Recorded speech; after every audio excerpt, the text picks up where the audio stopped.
మామయ్య దా ఏంటి అన్నం అడగట్టు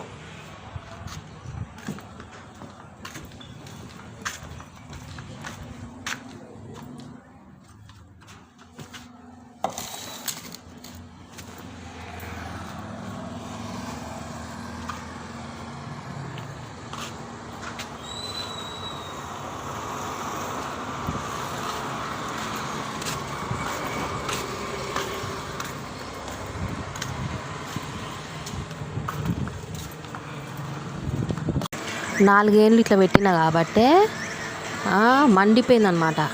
మామ మామ అంటది. మామని అంత మంచిగా చూస్తుంది. అందుకే చిన్న కొడుకు చిన్న కోడలు ఇద్దరు. ముసలాయన అంట నేను ఇది వేసి ఆస్తి కొట్టేద్దామని చూసానంట. అది ముఖం మీద అన్నది. మామని ఉంచుకుంది అని లింకు పెట్టింది. ఏమనాలా? మొగని పట్టించుకోనంట, పిల్లని పట్టించుకోనంట. మామ మామ అని మామ వెనుకనే తిరుగుతుంది. అది ఎందుకు అన్నది? ఇద్దరు 3 పిల్లలు కొడుతుంటే మధ్యలో పోయినందుకు ఆ మాట అన్నది. మా మామని కొట్టుకుంటాం, చంపుకుంటాం, నేనే ఇంటి కోడల్ని, నాకే హక్కు ఉందని అన్నది. అందుకని నడిపిస్తారు. తొవ్వల కూర్చొని అటు నల్ల ముట్టొద్దు, ఇటు నడవద్దు. ఏమన్నా అంటే వెళ్ళిపోవే, ఇద్దరు 3 పిల్లలు కలిసి వెళ్ళిపోవే, మా ఇంట్లో ఎందుకున్నవే. వాడు ఈరోజు అంటుండు, ఇవాళ డేటు May 8th Thursday 2025.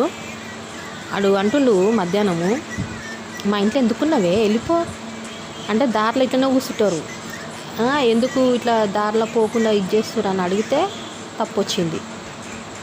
మా ఇంట్లో ఎందుకున్నవే, మా అన్నని ఎందుకు పెళ్ళి చేసుకున్నావు అని వాడంటాడు. అది చూస్తేనేమో నేనే ఇంటికి కోడలని అంటది. ముసలోడు ఏమన్నాడు? మరి వాళ్ళు 4 ఏళ్ళు ఎట్లా కొట్టి, ఇద్దరు కలిసి కొట్టిరు, చీకటి రూమ్లో వండబెట్టిరు. మనిషి లెక్కనే చూడలేదు.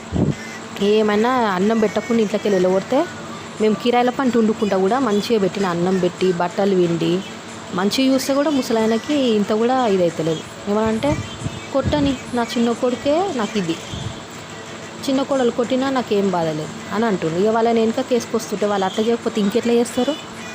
దారిలో కూర్చొని బాసన దోమి అటు ఓనియకుండా ఇటు ఓనియకుండా